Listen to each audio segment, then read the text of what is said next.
Hai, baik lagi sama aku Pia Suara bersama Komangkurnya Dewi. Mungkin podcast aku kali ini bakalan sedikit berbeda dari podcast aku sebelumnya.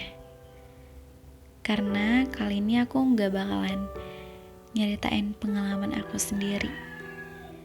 Tapi aku bakalan spill pengalaman dari sahabat aku. Oh ya, sebelumnya maaf banget kalau nanti ada suara yang sedikit berisik. Soalnya ini juga bakalan jadi podcast pertama aku yang aku tag di siang hari. Jadi maklum ya kalau misalnya rada berisik kayak suara ayam gitu. Dan mungkin bakalan sedikit mengganggu. Sebelumnya, apa kabar nih kalian? Aku harap mau gimana pun kalian, semoga selalu dalam keadaan baik. Aku mau ngucapin makasih banyak udah selalu setia dengerin podcast aku sampai sekarang. Sebelumnya, kalian pernah gak sih di ghosting? Oh ya, sebelum ada kata ghosting, yang aku tahu dulu itu namanya ditinggal pas lagi sayang-sayangnya. Ngomongin masalah ghosting nih ya, menurut pandangan aku pribadi, bukan mereka yang ngasih kita harapan, cuma kitanya aja yang terlalu baper. Tapi menurut sahabat aku, persepsi aku itu salah. Aku pernah nanya beberapa pertanyaan ke sahabat aku. Kenapa masih bertahan padahal udah tahu di ghosting? Kenapa masih bertahan padahal udah tahu ujung-ujungnya bakal ditinggal lagi? Dan kenapa masih bertahan padahal tuh ya, yang aku tahu si cowok itu cuma nyari sahabat aku pas dia butuh doang. Istilahnya tuh kayak, gabut nih, chat dia ah.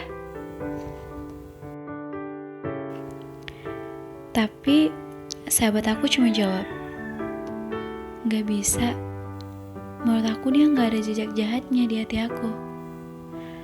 Aku dalam hati langsung mikir, what? Gak ada jejak jahat? Udah di ghosting hampir setahun, udah dijanjiin ini itu, tapi gak ada yang kebukti, dan malah ninggalin gitu aja. Itu bukan jahat namanya. Kadang aku sampai dibuat heran sih sama sahabat aku ini. Aku sering banget ngomong ke dia, kamu cantik, kamu baik, kamu royal, dan pasti banyak cowok yang mau sama kamu. Gak seharusnya kamu nungguin dia sampai kayak gini. Dan dia jawab, enggak, aku mau dia. Wah, aku benar-benar dibuat salut sih sama pengorbanan dia yang sampai segitunya.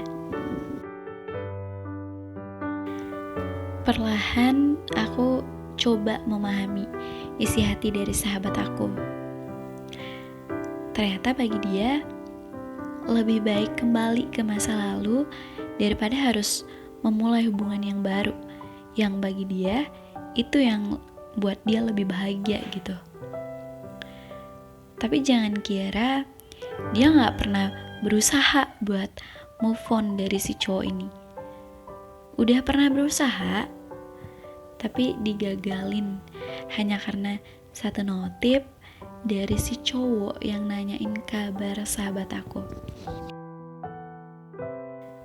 Wah, waktu itu pecah banget sih. Aku jadi saksi gimana sahabat aku nangis jadi-jadinya karena dia dibuat gagal move on lagi. Dan sampai sekarang aku selalu ngingetin dia kok buat jangan terlalu berharap lagi sama orang, karena sesuatu yang berlebihan itu gak baik. Semangat ya buat kalian yang pernah atau sedang di fase kayak sahabat aku. Move on emang gak gampang dan mungkin butuh waktu yang sangat lama. Tapi ya mau gak mau harus dilupain juga, karena gak semua yang kalian mau harus jadi milik kalian.